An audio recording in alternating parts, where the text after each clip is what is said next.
달콤한 말씀, 행복한 하루. 오늘도 하나님 말씀 앞에 오신 강서 공동체 여러분들을 환영합니다. 오늘 우리가 함께 볼 말씀은 사도행전 15장 36절에서 16장 15절까지 말씀입니다. 며칠 후에 바울이 바나바더러 말하되, 우리가 주의 말씀을 전한 각 성으로 다시 가서 형제들이 어떠한가 방문하자. 마가라 하는 요한도 데리고 가자. 바울은 밤빌리아에서 자기들을 떠나 함께 일하러 가지 아니한 자를 데리고 가는 것이 옳지 않다 하여 서로 심히 다투어 피차 갈라서니, 바나바는 마가를 데리고 배 타고 구부르러 가고, 바울은 실라를 택한 후에 형제들에게 주의 은혜에 부탁함을 받고 떠나 수리아와 길리기아로 다니며 교회들을 견고하게 하니라. 바울이 더베와 루스드라에도 이르매 거기 디모데라 하는 제자가 있으니 그 어머니는 믿는 유대 여자요 아버지는 헬라인이라.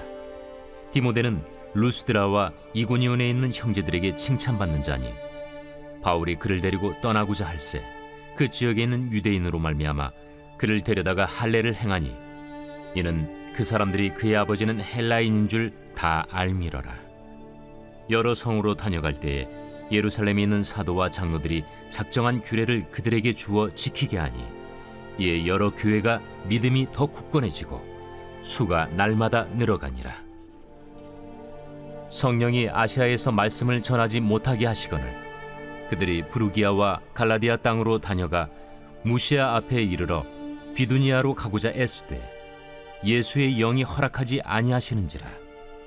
무시아를 지나 두루아로 내려갔는데 밤에 환상이 바울에게 보이니 마게도냐 사람 하나가 서서 그에게 청하여 이르되, 마게도냐로 건너와서 우리를 도우라. 바울이 그 환상을 보았을 때 우리가 곧 마게도냐로 떠나기를 힘쓰니, 이는 하나님이 저 사람들에게 복음을 전하라고 우리를 부르신 줄로 인정함이로라. 우리가 드로아에서 배로 떠나 사모드라게로 직행하여 이튿날 네아폴리로 가고 거기서 빌립보에 이르니, 이는 마게도냐 지방의 첫 성이요 또 로마의 식민지라.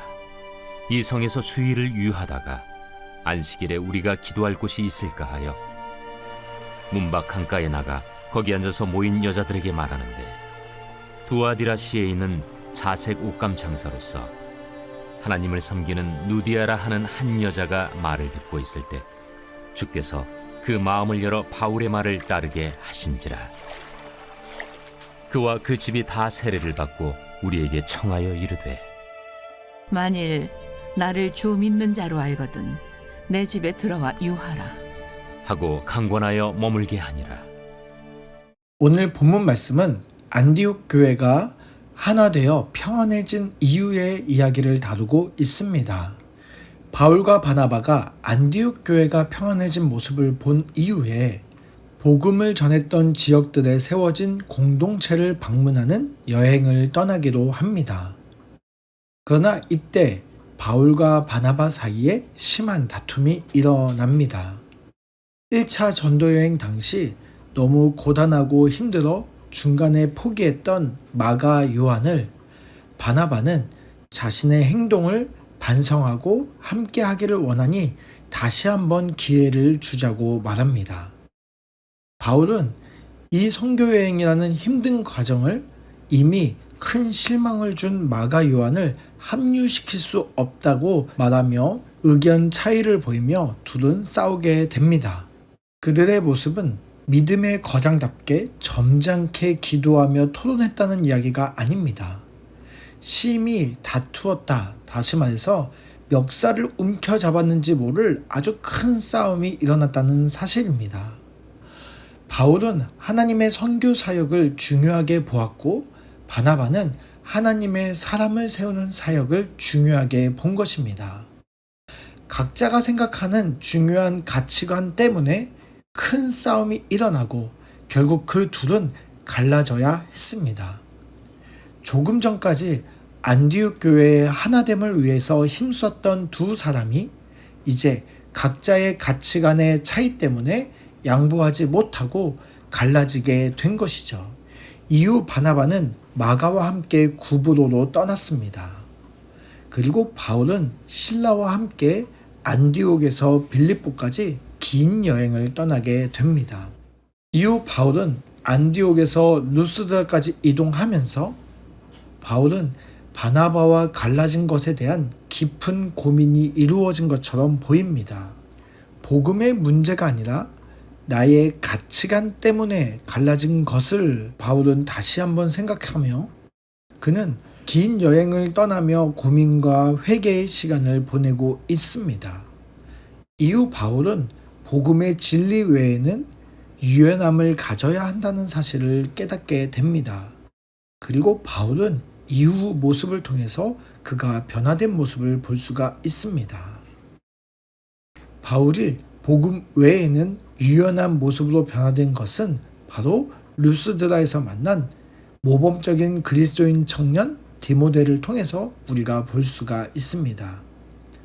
디모데는 어머니는 유대인이었지만 아버지는 헬라 사람이었습니다.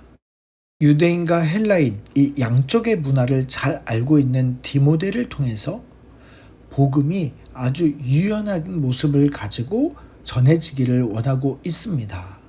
그래서 바울은 디모데에게 함께 떠나고자 합니다. 이때 15장 예루살렘 회의에서 이미 불필요하다고 결정된 할례를 디모데에게 행합니다. 그것은 바로 그 지역에 있는 유대인들, 즉 회당에 출입하며 복음을 전할 때에 거기 있는 유대인들과 마찰이 없게 하기 위해서 바울은 디모데에게 불필요하지만 복음을 위해서 유연하게 할례를 행하는 것을 볼 수가 있습니다. 바울과 이 디모데의 만남을 통해 우리는 선교 전략의 중요한 사실을 한 가지 알 수가 있습니다. 바로 복음의 진리 외에는 유연한 태도를 가져야 복음이 더 힘있게 확장된다는 사실입니다. 이 놀라운 선교 전략을 깨달은 바울은 이후 이방 선교 사역의 대전환기를 맞이하게 됩니다. 성령께서 바울이 가고자 했던 선교 여행의 길을 막으시고 환상을 통해 마게도냐로 건너가 빌립보에 들어가게 됩니다. 그리고 그곳에서 자색 옷감 장사를 하는 누디아를 만나게 됩니다. 복음이 유연한 태도를 가지게 되자 이 복음이 이제는 누디아라는 유럽 지역의 첫 회심자를 얻게 됩니다. 그리고 그녀의 집은 유럽의 첫 교회가 세워지게 됩니다. 그리고 그녀는 바울 사역의 지속적이고 든든한 후원자로 서게 됩니다. 바울이 복음의 진리를 위해서 유연한 태도를 가지려고 할 때 성령께서 그를 도와 복음이 더욱 힘있게 확장되도록 돕고 계시는 것을 볼 수가 있습니다. 우리 사랑하는 강서 공동체 여러분, 복음은 절대 양보할 수 없는 진리가 분명합니다. 오늘날 이단들이 판치는 세상을 살아가고 있는 우리들에게는 이 복음의 진리는 분명하게 붙잡아야 하는 것은 당연합니다. 그러나 복음이 전해지는 것, 그 복음의 진리를 전하는 것 외에는 복음을 듣는 사람들에 대한 이해와 그들을 향한 배려가 필요합니다. 그러기 위해서 우리는 유연한 태도를 가져야 하는 것이죠. 복음을 위해서 유연하게 변화되어야 되는 것은 바로 나라는 존재입니다. 만약에 내가 변화되지 않는다면 우리는 복음의 통로가 아니라 복음의 방해물이 될 수도 있다는 사실입니다. 오늘 내가 만나는 사람들에게 복음의 통로가 되고 있습니까? 아니면 복음의 방해물이 되고 있습니까? 오늘 내가 만나는 모든 사람들에게 복음의 통로가 되기 위해 유연한 태도로 나의 가치관을 변화시켜 하나님께서 원하시는 선교적 사역을 감당하는 우리 강서 공동체 모두가 되시기를 바랍니다.